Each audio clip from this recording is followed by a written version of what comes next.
ನಮಸ್ಕಾರ. ಜ್ಯೋತಿಷ್ಯ ಕಿರಣ ವಿಶೇಷ ಕಾರ್ಯಕ್ರಮಕ್ಕೆ ಸ್ವಾಗತ. ನಾನು ಮಧು ನಾಗೇಶ್.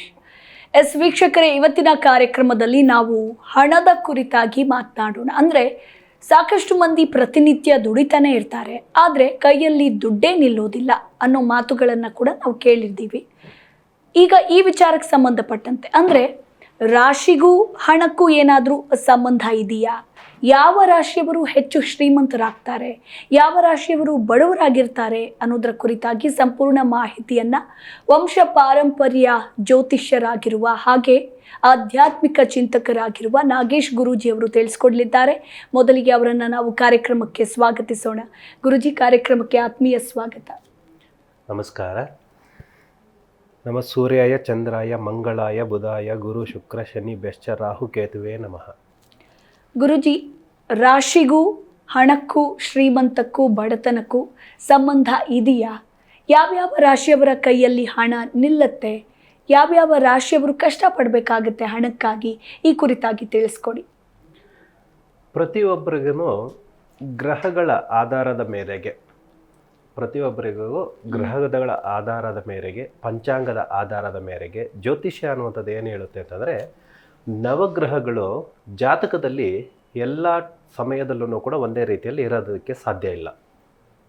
ಹೀಗಿರುವಾಗ ಈಗ ಈ ವರ್ಷದ 2025 ಜನವರಿ 28ರಿಂದ ಹಿಡಿದು ನವೆಂಬರ್ 23ವರೆಗೂ ಕೂಡ ಕೆಲವು ರಾಶಿಗಳಿಗೆ ತುಂಬ ಕಷ್ಟಕರವಾದ ಹಣಕಾಸಿನ ಸಮಸ್ಯೆಗಳು ಅನ್ನುವಂಥದ್ದು ತುಂಬಾ ಕಾಣುತ್ತೆ. ಇದರಲ್ಲಿ ಮೇರುವಾಗಿ ಅಂದರೆ ಮುಖ್ಯವಾಗಿ ಮೇಷರಾಶಿಯವರೆಗೂ, ಮೀನರಾಶಿಯವರೆಗೂ, ಸಿಂಹ ರಾಶಿಯವರೆಗೂ ಮತ್ತು ತುಲಾ ರಾಶಿಯವರೆಗೂ ವಿಶೇಷವಾಗಿ ಹಣಕಾಸಿನ ಸಮಸ್ಯೆಗಳು, ವ್ಯವಹಾರದಲ್ಲಿ ಕುಂಠಿತ, ನಷ್ಟ ವಿಚಾರದಲ್ಲಿ ಅನುಭವಿಸುವಂಥವರು ಈ 5 ರಾಶಿಯವರೆಗೂ ಸಂಬಂಧಪಡುತ್ತೆ. ಈ 5 ರಾಶಿಯವರಿಗೆ ಪ್ರಭಾವವಾಗಿ ಶನಿ ಮಹಾತ್ಮ ಮತ್ತು ಶುಕ್ರ ಮಹಾತ್ಮ ಮತ್ತು ಗುರು ಮಹಾತ್ಮ ಈ ಜನವರಿ 28 ನಂತರ ಸಮಸ್ಯೆಗಳು ಏರುಪೇರಾಗಿ ಕಂಡುಬರುತ್ತವೆ. ಹೇಗೆ ಅಂತಂದರೆ, ಶುಕ್ರನ ಗೋಚರ ಫಲದಿಂದ, ವಕ್ರದೃಷ್ಟಿಯಿಂದ ಮತ್ತು ಆಯಾ ಕ್ಷೇತ್ರದಲ್ಲಿ ಮಾಡುವಂತಹ ಕೆಲಸ ಕಾರ್ಯಗಳಲ್ಲಿ ಮತ್ತು ಬಿಸ್ನೆಸ್ನಲ್ಲಿ ಅಡೆತಡೆಗಳು ಆಗುವಂಥವರು ಈ ಮೇಷರಾಶಿಯವರೆಗೂ, ಮಿಥುನ ರಾಶಿಯವರೆಗೂ, ಸಿಂಹ ರಾಶಿಯವರೆಗೂ ಕೂಡ ಸ್ವಲ್ಪ ಎಚ್ಚರಿಕೆಯಿಂದ ಇರಬೇಕಾಗುತ್ತೆ.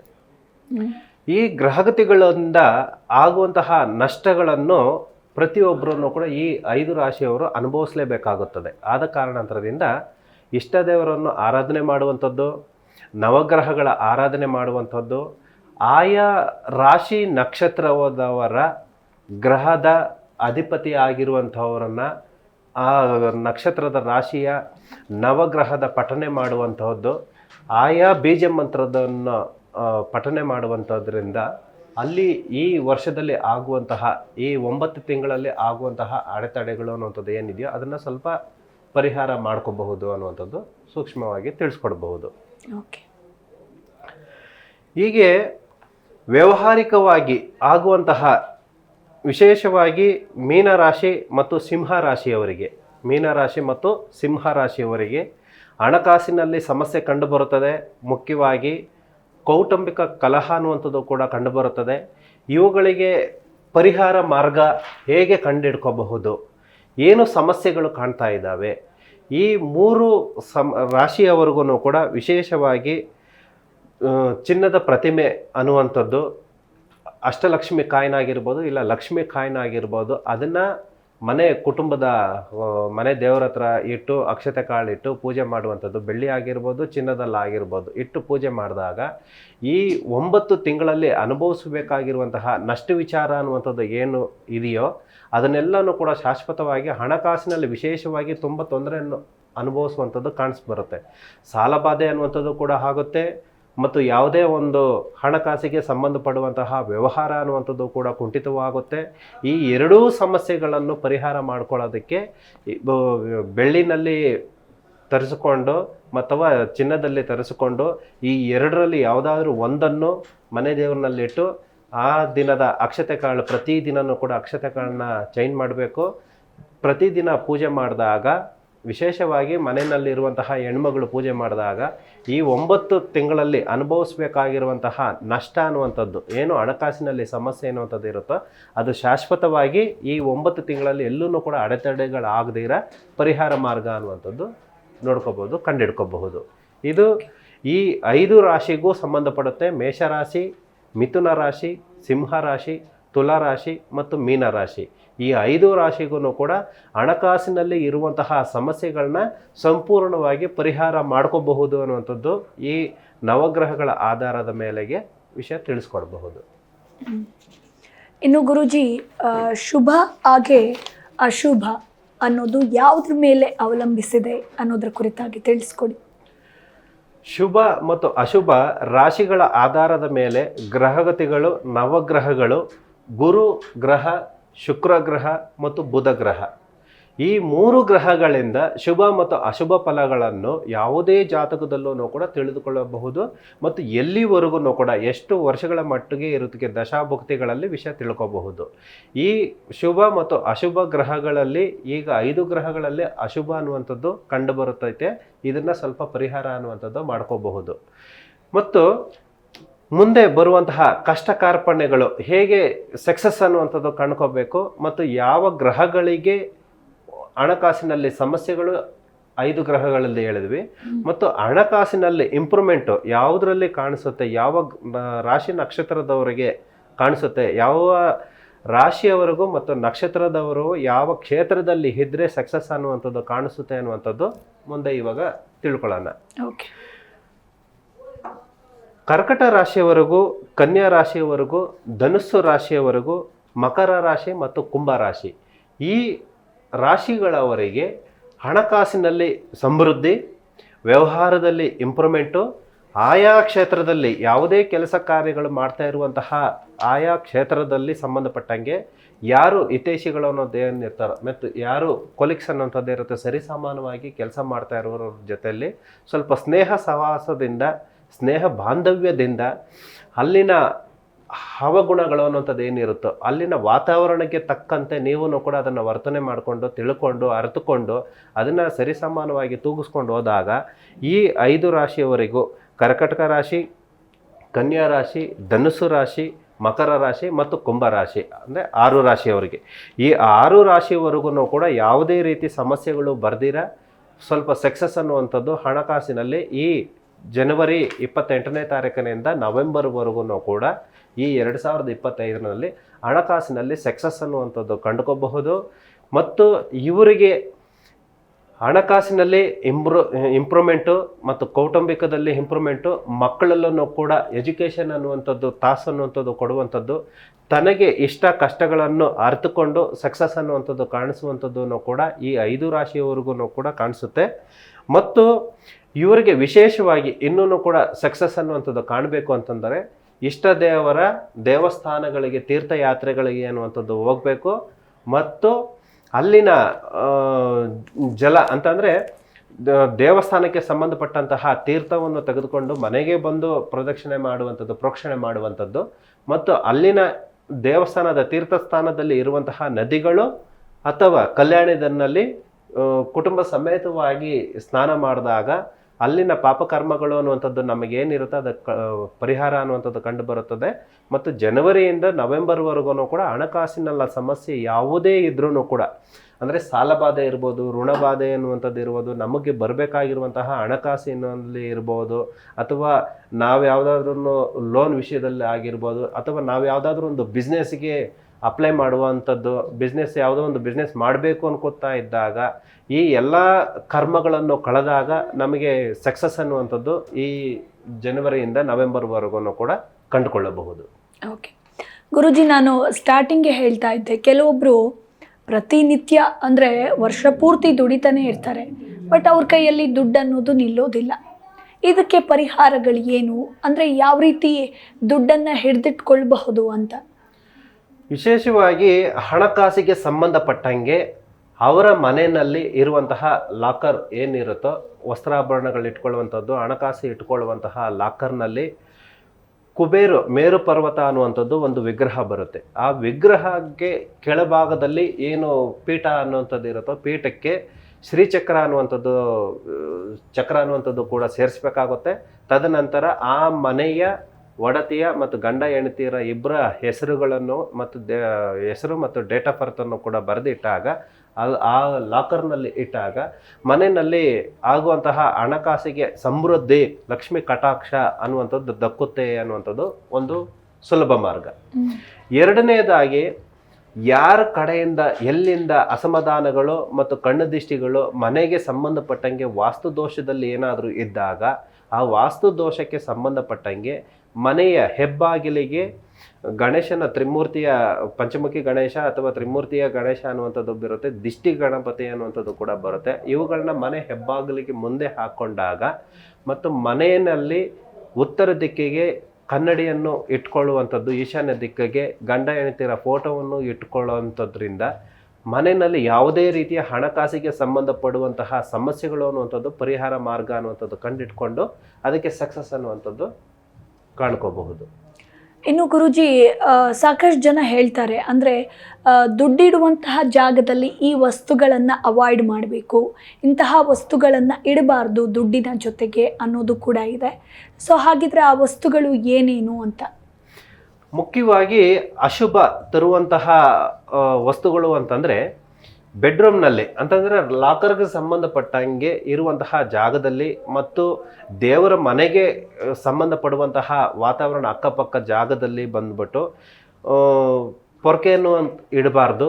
ಮತ್ತು ಮನೆ ಆ ರೂಮಿಗೆ ಸಂಬಂಧಪಡುವಂತಹ ಜಾಗದಲ್ಲಿ ಯಾವುದೇ ರೀತಿಯ ಜೇಡರ ಬಲೆಗಳು ಇರಬಹುದು ಮತ್ತು ಯಾವುದೇ ಕ್ರಿಮಿಕೀಟಗಳು ಬರುವಂತಹ ಜಾಗದಲ್ಲಿ ಬರೋ ರೀತಿಯಲ್ಲಿ ಇರಬಾರ್ದು. ಮತ್ತು ಮನೆಗೆ ಕುಟುಂಬದಲ್ಲಿ ಸಂಬಂಧಪಟ್ಟಂಗೆ ಯಾವುದೇ ರೀತಿಯ ಹಳೆಯ ವಸ್ತುಗಳನ್ನು, ಹಳೆಯ ಪಾದರಕ್ಷೆಗಳನ್ನಾಗಲಿ ಮನೆ ಒಳಗಡೆ ಇಡಬಾರ್ದು. ಅವುಗಳನ್ನೆಲ್ಲನೂ ಕೂಡ ಸಂಪೂರ್ಣವಾಗಿ ತೆಗಿಬೇಕು. ಮತ್ತು ಯಾವ ಲಾಕರ್ ಇಟ್ಕೊಂಡಿರ್ತೋ ಆ ಲಾಕರ್ನಲ್ಲಿ ಕೊಳೆ ಬಟ್ಟೆಗಳು, ಹಳೆ ಬಟ್ಟೆಗಳು, ಹರಿದ ಬಟ್ಟೆಗಳನ್ನು ಇಟ್ಕೋಬಾರ್ದು. ಒಡೆದಿರೋ ಕನ್ನಡಿಯನ್ನು ಮನೆ ಒಳಗಡೆ ಆ ಲಾಕರ್ಗೆ ಸಂಬಂಧಪಟ್ಟಾಗ ಆ ಕಬೋರ್ಡ್ನಲ್ಲಿ ಇಟ್ಕೋಬಾರ್ದು. ಈ ಎಲ್ಲ ಇಟ್ಕೊಂಡಿರೋದ್ರಿಂದ ಮನೆಯಲ್ಲಿ ಅದೃಷ್ಟ ಲಕ್ಷ್ಮಿ ಅನ್ನುವಂಥದ್ದು ಏನಿರುತ್ತೋ ಅದನ್ನು ಸ್ವಲ್ಪ ಕ್ಷೀಣವಾಗಿರುತ್ತೆ, ಬರುತ್ತೆ. ಮತ್ತು ವಿಶೇಷವಾಗಿ ಹೆಣ್ಮಗಳು ಎಷ್ಟು ಖುಷಿ ಸಂತೋಷದಿಂದ ಸಮೃದ್ಧಿಯಾಗಿ ಮನೆ ಹೊರಗಡೆ ಮತ್ತು ಒಳಗಡೆಗೆ ಎಷ್ಟು ಸ್ವಚ್ಛವಾಗಿ ಇಟ್ಕೊಂಡು ರಂಗೋಲಿ ಬಿಟ್ಕೊಂಡು ಮನೇನ ಮತ್ತು ದೇವರ ಮನೇನ ತುಪ್ಪ ದೀಪಗಳಿಂದ ಪ್ರತಿದಿನವೂ ಕೂಡ ಪೂಜೆ ಪುನಸ್ಕಾರಗಳು ಮಾಡಿದಾಗ ಯಾವುದೇ ಒಂದು ಸಮಸ್ಯೆಗಳು ಬರ್ದಿರ, ಹಣಕಾಸಿನಲ್ಲಿ ಕುಂದುಕೊರತೆಗಳು ಬರ್ದಿರ ಅದರಲ್ಲಿ ಸಕ್ಸಸ್ ಅನ್ನುವಂಥದ್ದು ಕಾಣಿಸ್ಕೋಬಹುದು. ಓಕೆ ಗುರುಜಿ, ಇನ್ನು ಅಂದರೆ ಕೆಟ್ಟ ದಾರಿಯಲ್ಲಿ ಸಂಪಾದಿಸಿದಂತಹ ದುಡ್ಡು, ಅಂದರೆ ಅಕ್ರಮವಾಗಿ ಸಂಪಾದಿಸಿದಂತಹ ದುಡ್ಡು ಆ ಕ್ಷಣಕ್ಕೆ ಖುಷಿಯನ್ನು ಕೊಡುತ್ತೆ ಅಷ್ಟೇ, ಆದರೆ ಮುಂದೊಂದು ದಿನ ಅದು ಯಾವತ್ತಿದ್ರೂ ಕೂಡ ಡೇಂಜರ್ ಅನ್ನೋದು ಎಲ್ರಿಗೂ ಕೂಡ ಗೊತ್ತಿದೆ. ಈ ವಿಚಾರಕ್ಕೆ ಸಂಬಂಧಪಟ್ಟಂತೆ ಏನು ಹೇಳ್ತೀರಾ? ಕಲಿಯುಗದಲ್ಲಿ ಪ್ರತಿ ದಿನಾನೂ ಕೂಡ ಒಂದಲ್ಲ ಒಂದು ರೀತಿಯಲ್ಲಿ ಇಲ್ಲಿ ಏನಾಗ್ತಾ ಇದೆ ಅಂತಂದರೆ ಹಣಕಾಸಿನಲ್ಲಿ ತನ್ನನ್ನು ತಾನು ಬೇಗ ಇಂಪ್ರೂವ್ಮೆಂಟ್ ಆಗಬೇಕು, ನನ್ನ ಕುಟುಂಬ ಮಾತ್ರ ಇಂಪ್ರೂವ್ಮೆಂಟ್ ಆಗಬೇಕು, ನಾನು ಮಾತ್ರನೇ ಇಂಪ್ರೂವ್ಮೆಂಟ್ ಆಗಬೇಕು, ನಾನು ಮಾತ್ರನೇ ಚೆನ್ನಾಗಿರಬೇಕು ಅನ್ನೋಂಥದ್ದು ಪ್ರತಿಯೊಬ್ಬರಲ್ಲೂ.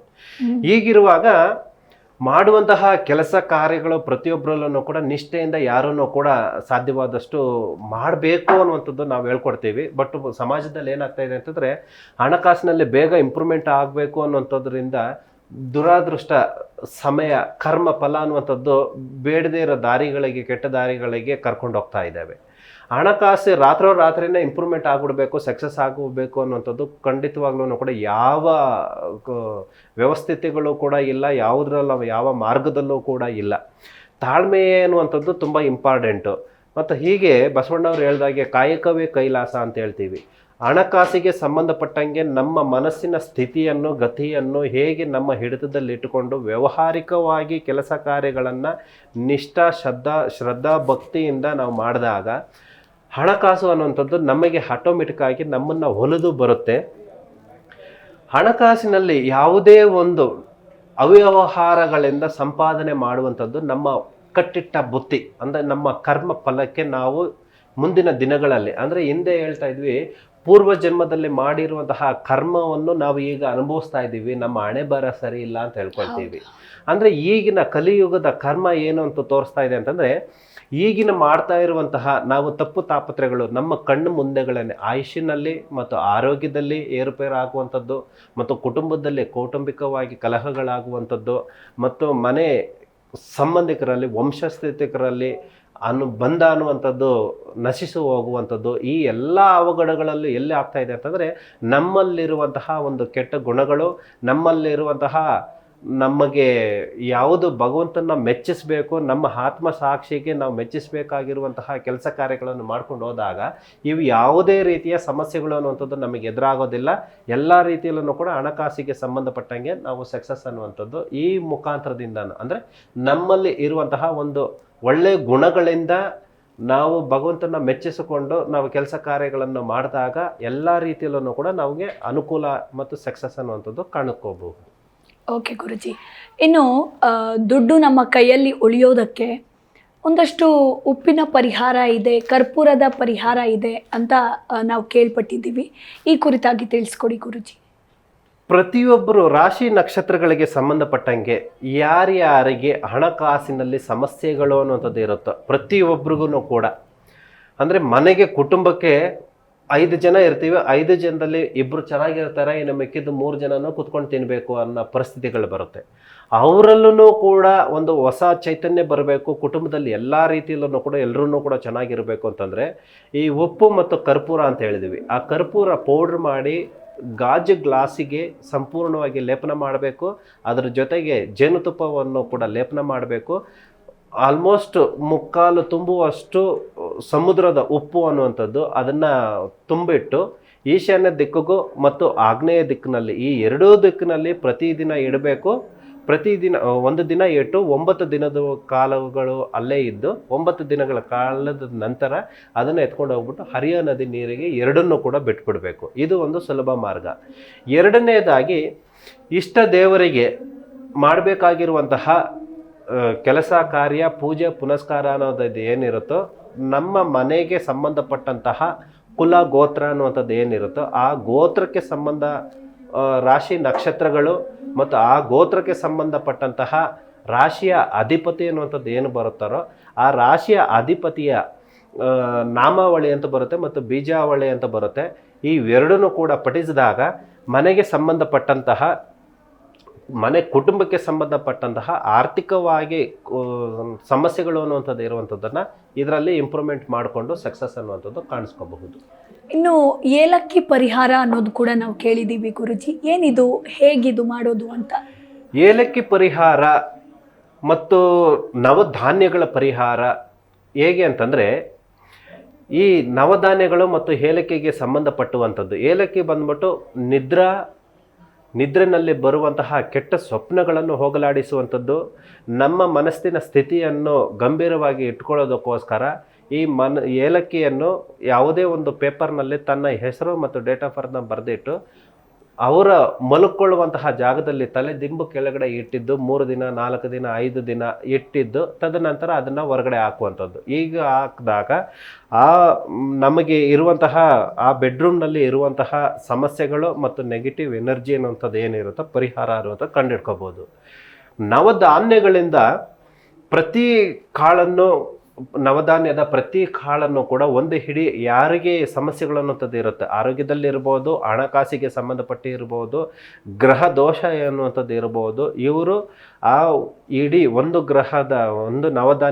ಪ್ರತಿ ನವಧಾನ್ಯದ ಒಂದೊಂದು ಹಿಡಿ ಕಾಳುಗಳನ್ನು ತೆಗೆದುಕೊಂಡು ನೀರಿನಲ್ಲಿ ಹಾಕಿಟ್ಟಿದ್ದು 1 ದಿನ ನೆನೆಸಿಟ್ಟು ತದನಂತರ ಬಿಳಿ ಬಟ್ಟೆನಲ್ಲಿ ಕಟ್ಟಿಟ್ಟು ಆ ಬುತ್ತಿಯನ್ನು ಅವರಿಗೆ ಮನೆ ಕುಟುಂಬಕ್ಕೆ ಮತ್ತು ಅವರಿಗೆ ದಿಷ್ಟಿಯನ್ನು ಕೂಡ ತೆಗೆದು ಅದನ್ನು ಸಂಪೂರ್ಣವಾಗಿ ಯಾವುದಾದ್ರೂ ಒಂದು ಪಾರ್ಕ್ನಲ್ಲಿ ಹಾಕುವಂಥದ್ದು, ಪಕ್ಷಿಗಳಿಗೆ ಹಾಕುವಂಥದ್ದು, ಯಾವುದಾದ್ರೂ ಒಂದು ಗೋವಿಗೆ ಹಸುವಿಗೆ ತಿನ್ನಿಸುವಂಥದ್ರಿಂದ ನಮ್ಮಲ್ಲಿರುವಂತಹ ದೋಷ ಅನ್ನುವಂಥದ್ದು ಪ್ರಕೃತಿಗೆ ಬಿಟ್ಕೊಡ್ತೀವಿ.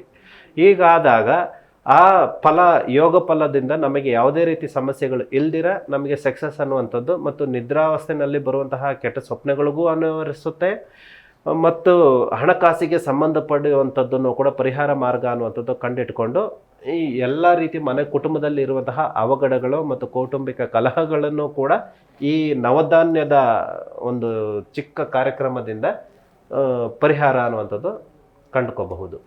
ಇನ್ನು ಗುರುಜಿ, ಮನೆಗಳಲ್ಲಾಗಲಿ ಅಥವಾ ಅಂಗಡಿಗಳಲ್ಲಾಗಲಿ ದುಡ್ಡು ಇಡ್ತೀವಲ್ವಾ ಲಾಕರ್, ಅಲ್ಲಿ ಕನ್ನಡಿಯನ್ನು ಇಡಬೇಕು ಅನ್ನೋದನ್ನು ನೀವೇ ಈ ಹಿಂದಿನ ಸಂಚಿಕೆಯಲ್ಲಿ ತಿಳಿಸ್ಕೊಟ್ಟಿದ್ರಿ. ಹಾಗೆ ಒಡೆದಿರುವಂತಹ ಕನ್ನಡಿ ಯಾವುದೇ ಕಾರಣಕ್ಕೂ ಇಡಬಾರ್ದು ಅನ್ನೋದ್ರ ಕುರಿತಾಗಿ ಕೂಡ ಮಾತನಾಡ್ತಾ ಇರ್ತಾರೆ. ಈ ಬಗ್ಗೆ ಹೇಳಿ. ಕನ್ನಡಿಯಿಂದ ಆಗುವಂತಹ ಸಮಸ್ಯೆಗಳು, ಲಾಭಗಳು ಮತ್ತು ನಷ್ಟಗಳು, ಆದರೆ ಮನೆ ವಾಸ್ತುಗೆ ಸಂಬಂಧಪಡುತ್ತೆ ಇದೆಲ್ಲನೂ ಕೂಡ. ಮತ್ತು ಮನೆಯಲ್ಲಿ ಇರುವಂತಹ ನಮ್ಮ ಹವಗುಣಗಳನ್ನು ಅಂತ ಕೂಡ ಎದ್ದು ತೋರಿಸುವಂಥದ್ದು. ನಮಗೆ ನಮ್ಮ ನೆರಳು ಹೇಗೆ ನಮಗೆ ಹಿತೈಷಿಯೋ ಹಾಗೆ ನಮ್ಮ ಕನ್ನಡಿ ಅನ್ನುವಂಥದ್ದು ನಮ್ಮ ಒಳಗಡೆ ಇರುವಂತಹ ಲೋಪದೋಷಗಳನ್ನು ಎದ್ದು ತೋರಿಸುವಂಥದ್ದು ಮತ್ತು ಮುಖದಲ್ಲಿ ಇರುವಂತಹ ಒಂದು ಮುಗುಳ್ನಗೆ ಅನ್ನುವಂಥದ್ದು ತೋರಿಸುವಂಥದ್ದು ನಮಗೆ ಮೂಲ ಉದ್ದೇಶವಾಗಿ ಶಾಸ್ತ್ರೋಕ್ತವಾಗಿ ಇಡಬೇಕಾಗಿರುವಂತಹ ಕನ್ನಡಿ. ಒಡೆದ ಕನ್ನಡಿ ಅನ್ನುವಂಥದ್ದು ಮನೆಯ ಯಾವುದೇ ಜಾಗದಲ್ಲೂ ಕೂಡ ಇಡಬಾರ್ದು. ಮತ್ತು ಮನೆಯಲ್ಲಿ ಇರುವಂತಹ ಫೋಟೋಗಳು, ಯಾವುದೇ ಒಂದು ಫೋಟೋಗಳಾಗಿರ್ಬೋದು, ದೇವ್ರ ಫೋಟೋಗಳಾಗಿರ್ಬೋದು, ಪೂರ್ವಜನ್ಮರ ನಮ್ಮ ತಾತ ಮುತ್ತಾದ್ರ ಕಾಲದವ್ರದ್ದು ಯಾರ್ದಾದ್ರೂ ಹಿರಿಯರದ ಫೋಟೋಗಳನ್ನ ಹಾಕೊಂಡಿರ್ತೀವಿ. ಯಾವುದೇ ಒಂದು ಫೋಟೋನ ಗ್ಲಾಸು ಒಡೆದಿರುವಂತಹ ಕನ್ನಡಿಯನ್ನು ಯಾವುದನ್ನು ಕೂಡ ಇಡಬಾರ್ದು. ಮತ್ತು ಯಾವ ಜಾಗದಲ್ಲಿ ಇಡಬೇಕು, ಪೂರ್ವ ದಿಕ್ಕಿಗೆ ಕನ್ನಡಿ ಅನ್ನುವಂಥದ್ದು ಮುಖ್ಯವಾಗಿ ಕಾಣಿಸೋ ರೀತಿಯಲ್ಲಿ ಯಾವುದೇ ಒಂದು ಬೆಡ್ರೂಮಲ್ಲಾಗಿರ್ಬೋದು, ಹಾಲ್ನಲ್ಲಾಗಿರ್ಬೋದು, ಯಾವುದೇ ಒಂದು ಮನೆಯ ಕೊಠಡಿನಲ್ಲಿ ಮತ್ತು ವ್ಯಾವಹಾರಿಕವಾಗಿ ಅಂಗಡಿಗಳಲ್ಲಿ ಇಡುವಂಥದ್ದು ಪೂರ್ವ ದಿಕ್ಕಿನಲ್ಲಿ ಇಟ್ಟಾಗ ಪ್ರಥಮ ಸ್ಥಾನಕ್ಕೆ ನಮಗೆ ಸಕ್ಸಸ್ ಅನ್ನುವಂಥದ್ದು ಎಲ್ಲ ರೂಪದಲ್ಲೂ ಕಂಡು ಬರುತ್ತದೆ. ಒಂದು. ಎರಡನೇದಾಗಿ ಉತ್ತರ ದಿಕ್ಕಿಗೆ ಮುಖ ಕಾಣುವ ರೀತಿಯಲ್ಲಿ ಈ ಕನ್ನಡಿಗಳನ್ನು ಇಟ್ಟಾಗ ನಮಗೆ ಯಾವುದೇ ರೀತಿ ಸಮಸ್ಯೆಗಳು ಅನ್ನುವಂಥದ್ದು ಕಂಡು ಬರೋದಿಲ್ಲ. ನಮಗೆ ಆಟೋಮೆಟಿಕ್ಕಾಗಿ ಅದರಿಂದನೂ ಕೂಡ ಸೂರ್ಯನ ಕಿರಣಗಳು ಹೇಗೆ ನಮಗೆ ಬೆಳಗಿನ ಜಾವದಲ್ಲಿ ಸೂರ್ಯ ನಮಸ್ಕಾರ ಮಾಡುವಾಗ ಬೆಳಗಿನ ಜಾವದಲ್ಲಿ ವಾಕಿಂಗ್ ಏನಕ್ಕೆ ಮಾಡಬೇಕು ಅಂತಂದರೆ ಆ ವಿಟಮಿನ್ ಡಿ ನಮಗೆ ಹೇಗೆ ನಮಗೆ ಕನೆಕ್ಟ್ ಆಗುತ್ತೋ ಹಾಗೆ ಅದೇ ರೀತಿಯಲ್ಲಿ ಅದೇ ಎನರ್ಜಿ ನಮಗೆ ಈ ಕನ್ನಡಿ ಮುಖಾಂತರದಿಂದನೂ ಕೂಡ ಪೂರ್ವ ದಿಕ್ಕು ಮತ್ತು ಉತ್ತರ ದಿಕ್ಕಿಗೆ ಇಟ್ಟಾಗ ನಮಗೆ ಗೊತ್ತಿಲ್ಲದಿರೋನು ಆ ನಮಗೆ ಎನರ್ಜಿ ಅನ್ನುವಂಥದ್ದು ನಮಗೆ ಕನೆಕ್ಟ್ ಆಗುತ್ತೆ. ಇದರಿಂದ ನಾವು ಮನೆಯಲ್ಲಿ ಇರುವಂತಹ ಮತ್ತು ಹಣಕಾಸಿಗೆ ಸಂಬಂಧಪಟ್ಟಂತೆ ಮತ್ತು ನಮ್ಮ ಮನಸ್ಸಿನ ಸ್ಥಿತಿಗತಿಗಳನ್ನು ಹಿಡಿದಿಟ್ಕೊಳ್ಳುವಂತಹ ಕೆಪಾಸಿಟಿ ಅನ್ನುವಂಥದ್ದು ಈ ಕನ್ನಡಿಯಿಂದನೂ ಕೂಡ ನಾವು ಕಂಡುಕೋಬಹುದು. ಓಕೆ ಗುರುಜಿ, ನಿಜಕ್ಕೂ ಕೂಡ ಹಣಕಾಸಿನ ವಿಚಾರಕ್ಕೆ ಸಂಬಂಧಪಟ್ಟಂತೆ ಹೇಗೆ ಉಳಿಸ್ಕೊಳ್ಬೇಕು, ಹಾಗೆ ಅದಕ್ಕಿರುವಂತಹ ಪರಿಹಾರಗಳ ಕುರಿತಾಗಿ ಸಾಕಷ್ಟು ಮಾಹಿತಿಯನ್ನು ತಿಳಿಸ್ಕೊಟ್ರಿ. ಹಾಗೆ ನಿಮ್ಮ ಸನ್ನಿಧಿಯಲ್ಲಿ ಇದೇ ಶುಕ್ರವಾರ ಅಂದರೆ ಜನವರಿ 10ರಂದು ಸುಮಂಗಲಿ ಪೂಜೆ ಇದೆ ಅನ್ನೋದನ್ನು ನಾವು ಕೇಳ್ಪಟ್ವಿ. ಆ ಪೂಜೆಯ ವಿಶೇಷತೆಗಳ ಕುರಿತಾಗಿ ವೀಕ್ಷಕರಿಗೆ ಹೇಳಿ. ಇದೇ ಶುಕ್ರವಾರ ನಮ್ಮ ಸನ್ನಿಧಾನದಿಂದ ಪೂಜೆ ಪುನಸ್ಕಾರ ಅನ್ನುವಂಥದ್ದು ಹೇಗೆ ಮಾಡ್ತಾ ಇದ್ದೀವಿ ಅಂತಂದರೆ, ಏನಕ್ಕೋಸ್ಕರ ಮಾಡ್ತಾ ಇದ್ದೀವಿ ಅಂತಂದರೆ, ಇವಾಗ ಸುಮಂಗಲಿಯರ ಪೂಜೆ ಅನ್ನುವಂಥದ್ದು ಈ ಶುಕ್ರವಾರ ಇಟ್ಕೊಂಡಿದ್ದೀವಿ. ಈ ಸುಮಂಗಲಿಯರ ಪೂಜೆ ಅನ್ನುವಂಥದ್ದು ದಂಪತಿಗಳು ಬಂದು ಕೂತ್ಕೊಂಡು ಪೂಜೆಗಳು ಮಾಡಿದ್ರೆ ಅದರಲ್ಲಿ ಮನೆ ಕುಟುಂಬಕ್ಕೆ ಸಂಬಂಧಪಡುವಂಥದ್ದು ಎಲ್ಲ ರೀತಿಯಲ್ಲೂ ಕೂಡ ಹಣಕಾಸಿಗೆ ಮತ್ತು ಕೌಟುಂಬಿಕ ಕಲಹ, ಮಕ್ಕಳಲ್ಲಿ ವಿದ್ಯಾಭ್ಯಾಸ ಮತ್ತು ಸುಖ ಶಾಂತಿ ನೆಮ್ಮದಿ ಅನ್ನುವಂಥದ್ದು ತರುವಂಥದ್ದು ಈ ಒಂದು ಸುಲಭ ಮಾರ್ಗದಲ್ಲಿ ನಾವು ಪೂಜೆ ಅನ್ನುವಂಥದ್ದು ಹಮ್ಮಿಕೊಂಡಿದ್ದೇವೆ. ಇಲ್ಲಿ ದಂಪತಿಗಳು ಬಂದರೆ 100ಕ್ಕೆ 100 ಭಾಗದಷ್ಟು ಕೂಡ ಸಕ್ಸಸ್ ಅನ್ನುವಂಥದ್ದು ಅನುಕೂಲ ಮಾರ್ಗ ಅನ್ನುವಂಥದ್ದು ಕಂಡುಕೋಬಹುದು. ಮನೆಯಲ್ಲಿ ಎಲ್ಲರೂ ಕೂಡ ಅಂತಂದರೆ ಯಜಮಾನರಿಗೆ ಕೆಲಸ ಕಾರ್ಯಗಳಿದ್ದು ಮತ್ತು ಸಮಯ ಅಭಾವ ಇದ್ದು ಬರೋಕ್ಕಾಗೋದಿಲ್ಲ ಅಂತಂದಾಗ ಆ ಮನೆಯ ಹೆಣ್ಮಗಳು ಮನೆಯಲ್ಲಿ ಇರುವಂತಹ ಯಾವುದೇ ಒಂದು ಹಳೆದಾಗಿರ್ಬೋದು ಅಥವಾ ಹೊಸದಾಗಿರ್ಬೋದು ದೀಪದ ಕಂಬ ಅನ್ನುವಂಥದ್ದು ತರಬೇಕಾಗುತ್ತೆ. ಮನೆಯಿಂದನೇ ದೀಪದ ಕಂಬ ಅನ್ನುವಂಥದ್ದು ತಂದು ಮತ್ತು ಅದರ ಜೊತೆಗೆ ಅರಿಶಿಣ ಮತ್ತು ಕುಂಕುಮ ಅನ್ನುವಂಥದ್ದು ತರಬೇಕಾಗುತ್ತೆ. ಸ್ವಲ್ಪ ಮಟ್ಟಿಗೆ ಎಣ್ಣೆ ಅಥವಾ ತುಪ್ಪ ಯಾವುದಾದ್ರೂ ಎಣ್ಣೆ ಆಗಿರ್ಬೋದು ತರಬೇಕಾಗುತ್ತೆ. ಇದನ್ನು ತಂದಾಗ ನಮ್ಮ ಸಂಬಂಧದಲ್ಲಿ ನಮ್ಮ ಸನ್ನಿಧಾನದಲ್ಲಿ ನಾವು ಮಾಡಬೇಕಾಗಿರುವಂತಹ ಪೂಜಾ ಕಾರ್ಯಗಳು ಅನ್ನುವಂಥದ್ದು ಎಲ್ಲ ಮುಗಿಸಿ ಅವ್ರ ಕೈಲೇ ಪೂಜೆ ಮಾಡಿಸಿ ಅವರಲ್ಲಿ ಇರುವಂತಹ ಇಷ್ಟ ಕಷ್ಟ ಕಾರ್ಪಣ್ಯಗಳು ಅನ್ನುವಂಥದ್ದನ್ನು ಕೂಡ ಸಂಪೂರ್ಣವಾಗಿ ಪರಿಹಾರ ಅನ್ನುವಂಥದ್ದು ಕೊಟ್ಟು ಅದಕ್ಕೆ ಪ್ರತಿಫಲವಾಗಿ ಪ್ರಸಾದ ಅನ್ನುವಂಥದ್ದು ಕೊಟ್ಟು ಆ ದೀಪವನ್ನು ಎಣ್ಣೆ ದೀಪವನ್ನು ಮನೆಗೆ ಎತ್ಕೊಂಡೋಗಿ ಮನೆ ಒಳಗಡೆ ಹೋಗೋಕ್ಕಿಂತ ಮುಂಚಿತವಾಗಿ ಮನೆ ವಾಸ್ಕಾಲು ಹೆಬ್ಬಾಗಿಲು ಅನ್ನುವಂಥದ್ದು ಏನಿರುತ್ತೋ ಹೆಬ್ಬಾಗಿಲಕ್ಕೆ ತುಪ್ಪದ ದೀಪವನ್ನು ಹಚ್ಚಿ ನಮಸ್ಕಾರ ಮಾಡ್ಕೊಂಡು ಪೂಜೆ ಮಾಡಿ ಆ ದೀಪವನ್ನು ಮನೆ ಒಳಗಡೆಗೆ ಎತ್ಕೊಂಡೋಗಿ ಮನೆ ಗರ್ಭಗುಡಿನಲ್ಲಿ ಮನೆ ದೇವಸ್ಥಾನದಲ್ಲಿ ಇರುವಂತಹ ದೇವರ ಮನೆಯಲ್ಲಿ ಇರುವಂತಹ ದೀಪಗಳನ್ನು ಹಚ್ಚಿದಾಗ ನಿಮ್ಮ ಮನೆಯಲ್ಲಿ ಇರುವಂತಹ ಅಡೆತಡೆಗಳು ಏನೇ ಇದ್ರೂ ಕೂಡ ಸಂಪೂರ್ಣವಾಗಿ ಪರಿಹಾರ ಆಗುತ್ತೆ. ಆ ದಿನದಿಂದ ನೀವು ಏನೇನು ಸಂಕಲ್ಪ ಅನ್ನುವಂಥದ್ದು ನಮ್ಮಲ್ಲಿ ಮಾಡ್ಕೊಂಡಿರ್ತೀರೋ, ಭಗವಂತನಲ್ಲಿ ಮಾಡ್ಕೊಂಡಿರ್ತೀರೋ, ಆ ದೀಪ ಹಚ್ಚಿದಾಗಲಿಂದ ಜ್ಯೋತಿ ಅನ್ನುವಂಥದ್ದು ಹೇಗೆ ಬೆಳೆಯುತ್ತೋ ನಿಮ್ಮ ಮನೆಯಲ್ಲಿ ಇರುವಂತಹ ಕತ್ತಲೆಯನ್ನು ಸಂಪೂರ್ಣವಾಗಿ ಹೋಗಲಾಡಿಸಿ ನಿಮ್ಮ ಮನೆಗೆ ಒಂದು ಸಮೃದ್ಧಿ, ಒಂದು ಸಂತೋಷಕರವಾದ, ಒಂದು ಶುಭಕರವಾದ, ನೀವೇ ಯಾವುದೋ ಒಂದು ಪೆಂಡಿಂಗ್ ಇರುತ್ತೆ, ಪೂಜಾ ಕಾರ್ಯಗಳು, ಒಂದು ಕಂಕಣ ಭಾಗ್ಯ ಪೆಂಡಿಂಗ್ ಇರುತ್ತೆ, ಸಂತಾನ ಭಾಗ್ಯ ಪೆಂಡಿಂಗ್ ಇರುತ್ತೆ, ಹಣಕಾಸು ಪೆಂಡಿಂಗ್ ಇರುತ್ತೆ, ಈ ಎಲ್ಲ ಸಮಸ್ಯೆಗಳಿಗೂ ಕೂಡ ನಾವು ಈ ಪೂಜಾ ಕಾರ್ಯಕ್ರಮದಿಂದ ಸಂಪೂರ್ಣವಾಗಿ ನಿಮಗೆ ಸುಲಭವಾದ ರೀತಿಯಲ್ಲಿ, ಯಾವುದಕ್ಕೆ ಇದಕ್ಕೊಂದು ಪ್ರತ್ಯೇಕವಾದ ಫೀಸ್ ಅನ್ನೋದೇನಿರೋದಿಲ್ಲ, ಉಚಿತವಾಗಿ ನಮ್ಮ ಕಡೆಯಿಂದ ಮಾಡಿಕೊಡ್ತಾ ಇದ್ದೀವಿ. ಇದನ್ನು ಮಾಡಿಸ್ಕೊಂಡವರಿಗೆ ಪ್ರತಿಯೊಬ್ಬರಿಗೂ ಕೂಡ ತತ್ಕಾಲ ಟೈಮ್ನಲ್ಲಿ, ಅಂತಂದರೆ 9 ದಿನದಿಂದ 21 ದಿನ ಅಥವಾ ಮ್ಯಾಕ್ಸಿಮಮ್ ಅಂತಂದರೆ ಒಂದು ಮಂಡಲದ ಆಗಿ ನಿಮಗೆ ಎಲ್ಲ ರೀತಿಯ ಪರಿಹಾರ ಮಾರ್ಗಗಳು ಅನ್ನುವಂಥದ್ದು ಸುಲಭ ಮಾರ್ಗದಲ್ಲಿ ಮಾಡಿಕೊಡ್ತಾ ಇದ್ದೀವಿ. ಇನ್ನು ಟೈಮಿಂಗ್ಸ್ ಅಂದರೆ ಇಷ್ಟರೊಳಗಡೆ ಭೇಟಿ ಕೊಡಬೇಕು. ಶುಕ್ರವಾರ ಬೆಳಗ್ಗೆ 9 ಗಂಟೆಯಿಂದ 11 ಗಂಟೆ ಒಳಗಡೆಯಾಗಿ ಈ ಕಾರ್ಯಕ್ರಮ ಪೂಜೆಯನ್ನು ಹಮ್ಮಿಕೊಂಡಿದ್ದೇವೆ. ಈ ಬೆಳಗ್ಗೆ 11 ಗಂಟೆ, ಬೆಳಗ್ಗೆ 9 ರಿಂದ 11 ಗಂಟೆ ಒಳಗಡೆಯಾಗಿ, 9 ಗಂಟೆಗೆ ಎಷ್ಟು ಪೂಜೆ ಸ್ಟಾರ್ಟ್ ಆಗುತ್ತೆ, 9 ಗಂಟೆ 15 ನಿಮಿಷ 20 ನಿಮಿಷದ ಒಳಗಡೆಯಾಗಿ ಪೂಜೆ ಆರಂಭ ಆಗುತ್ತೆ. ಅಷ್ಟರ ಒಳಗಡೆ ಎಲ್ಲರೂ ಕೂಡ ಮನೆಯಲ್ಲಿ ಇರುವಂತಹ ದೀಪದ ಕಂಬದ ಜೊತೆಗೆ ಅರಿಶಿನ ಕುಂಕುಮ ಅನ್ನುವಂಥದ್ದು, ಒಂದು ಸ್ವಲ್ಪ ಎಣ್ಣೆ ಅನ್ನುವಂಥದ್ದು ಎತ್ಕೊಂಡು ಬಂದರೆ ಅಲ್ಲಿ ಎಲ್ಲನೂ ಕೂಡ ವ್ಯವಸ್ಥೆ ಮಾಡಿಕೊಂಡು ಪೂಜೆ ಕಂಪ್ಲೀಟ್ ಆಗಿ ಕ್ಲಿಯರ್ ಆಗಿ ಮಾಡಿಕೊಟ್ಟು ನಿಮಗೆ ಪ್ರಸಾದದ ಮುಖಾಂತರದಿಂದ ನಿಮಗೆ ಎಲ್ಲ ರೀತಿಯಲ್ಲೂ ಕೂಡ ಅನುಕೂಲ ಆಗೋ ರೀತಿಯಲ್ಲಿ ನಾವು ಮಾಡಿಕೊಡ್ತಾ ಇದ್ದೀವಿ. ಓಕೆ ಗುರುಜಿ, ಹಾಗೆ ಇವತ್ತಿನ ಕಾರ್ಯಕ್ರಮದಲ್ಲಿ ಸಾಕಷ್ಟು ಮಾಹಿತಿಯನ್ನು ತಿಳಿಸಿಕೊಟ್ರಿ, ಧನ್ಯವಾದಗಳು. ಮತ್ತೆ ಭೇಟಿಯಾಗೋಣ. ಸರ್ವೇ ಜನ ಸುಖಿನೋ ಭವಂತು. ಶಿವೋಹಂ. ವೀಕ್ಷಕರೇ, ನೋಡಿದ್ರಲ್ಲ, ಇದಾಗಿತ್ತು ಇವತ್ತಿನ ಜ್ಯೋತಿಷ್ಯ ಕಿರಣ ವಿಶೇಷ. ನೋಡ್ತಾ ಇರಿ ಜಿ ಕನ್ನಡ ನ್ಯೂಸ್, ಸತ್ಯವೇ ಸುದ್ದಿಯ ಜೀವಾಳ. ಜಿ ಕನ್ನಡ ನ್ಯೂಸ್ ಈಗ ನಿಮ್ಮ ಮನೆಯಲ್ಲೇ ನೋಡಿ, ಎಲ್ಲ ಕೇಬಲ್ಗಳಲ್ಲಿ ಈಗ ಲಭ್ಯ. ನಿಮ್ಮ ನೆಚ್ಚಿನ ಜಿ ಕನ್ನಡ ನ್ಯೂಸ್ ಈಗ ಸನ್ ಡೈರೆಕ್ಟ್ ನಲ್ಲಿ number 292, Tata play number 1664, Jio TV number 1334, NXT digital number 30, in cable number 30, city networks 51, U digital number 162, GTPL number 17, Rockline telecommunications number 42, Shri Basaveshwara cable number 168, rural cable network 60, Vinayaka digital 57, Abhishek cable 821, city channel 53, Siddeshwara cable network 57, V4 digital Infotech 628, Surya digital networks 53, Gajanan digital number 836, Malnad Infotech private limited number 56, Metrocast number 830, Victory digital number 167ರಲ್ಲಿ ನೋಡಿ ಆನಂದಿಸಿ.